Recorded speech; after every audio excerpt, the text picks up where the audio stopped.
You ever notice how some dates just sit in the mind like a cold stone? They don't fade. They don't soften. They just stay. The 6th and 9th of August, 1945 are two of those days. And, well, the more you look into them, the more you realize that the world didn't simply change, it shuddered. A city waiting without knowing. Hiroshima woke up on that August morning the way any city wakes up in wartime. People trying to live normal lives despite the gnawing uncertainty. Workers walking to their jobs. Students heading to school. Officers reporting in to headquarters. No one, not a single soul, imagined that within minutes the sky itself would burn. That's the hardest part to grasp. The ordinariness right before everything snapped.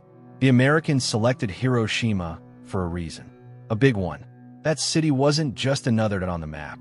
It held military command hubs, supply centers, industrial sites, plus over 350,000 people living in a patchwork of wooden houses and concrete buildings. Nagasaki, the second target, was much the same. Shipyards, steelworks, munitions, a workforce almost entirely tied to manufacturing. About 260,000 people were in the city the morning the bomb fell. 2 cities, 2 normal mornings. And then came the new age. The sky opens over Hiroshima. On the 6th of August, 1945, the modified B-29 Enola Gay passed above Hiroshima. At 8:15 a.m., Lil Boy fell, by parachute, drifting almost peacefully for a moment. Then it detonated 2,000 feet over the city. 12 to 15,000 tons of TNT. That's the comparison most people know. But the real sting is that only 2% of the uranium actually achieved fission. Just 2%, and still the heart of a city vanished. At least 80,000 people died instantly. Men, women, children walking to school, families eating breakfast, soldiers moving equipment, all gone in a flash of white so bright that survivors remember it not as light, but as something closer to obliteration. The Japanese leadership staggered. They weren't sure what kind of weapon had done this. Some guessed, some feared, some argued surrender, and some thought it was a bluff. Meanwhile, leaflets were falling on other cities, just not on Nagasaki. The second shock. By the early morning of August 9th, the Soviet Union declared war on Japan and marched into Manchuria. This alone could have forced Tokyo's hand. But fate, or maybe just the momentum of war, had other plans.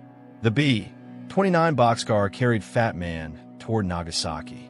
The bomb detonated 1,600 feet over the city. Between 40,000 and 75,000 lives were erased in an instant. The next day, August 10th, the Japanese government argued again. Surrender or hold on. Emperor Hirohito broke tradition. He spoke. He wanted to accept the Potsdam Declaration, but preserve the throne. The Americans responded. The Allies will decide governance. Hirohito pushed again. In a failed coup later, on August 15th, 1945, Japan gave in. The war ended, but not the dying. What the blast did to the human body. Within milliseconds, infrared energy scorched exposed skin. Internal organs of anyone close to the blast simply evaporated. Neutrons and gamma radiation hit the ground almost instantly. A fireball spread outward at nearly 7,000 miles per hour. Temperatures reached 7,000 degrees Fahrenheit at the center. Glass turned into knives. Roof tiles became shrapnel. Entire buildings lifted before collapsing into dust. And the mushroom cloud rose. Unforgettable, unnatural.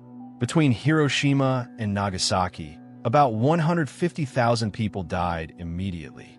This doesn't include those who died hours later, or days, or months.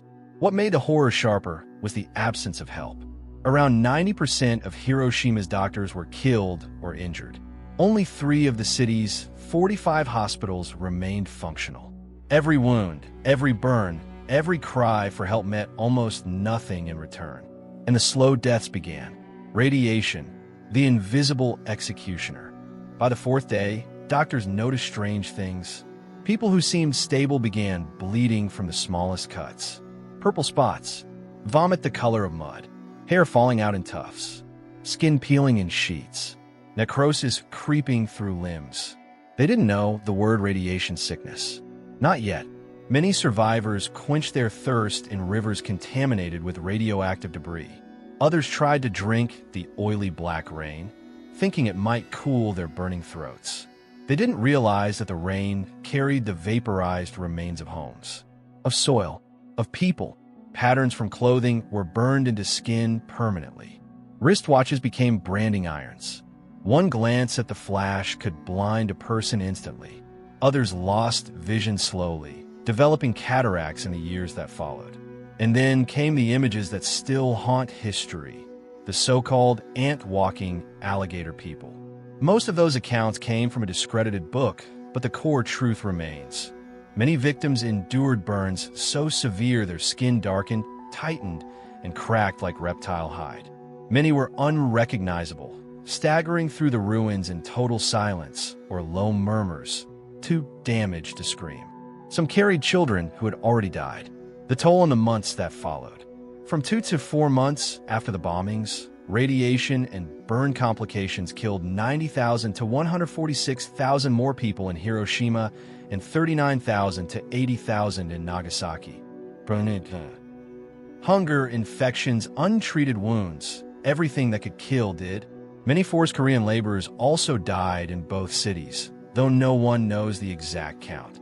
Entire families were wiped out without anyone left to report their deaths. Pregnant women faced miscarriages at unprecedented rates. Babies born alive often suffered developmental issues, growth impairments, cognitive disabilities, cancers. Leukemia spiked around 2 years after the blast and stayed high for 6 years, especially among children. By the mid-1950s, thyroid, breast, and lung cancers began to rise. The shadow of radiation stretched long past the smoke and rubble. The people who lived through both bombings.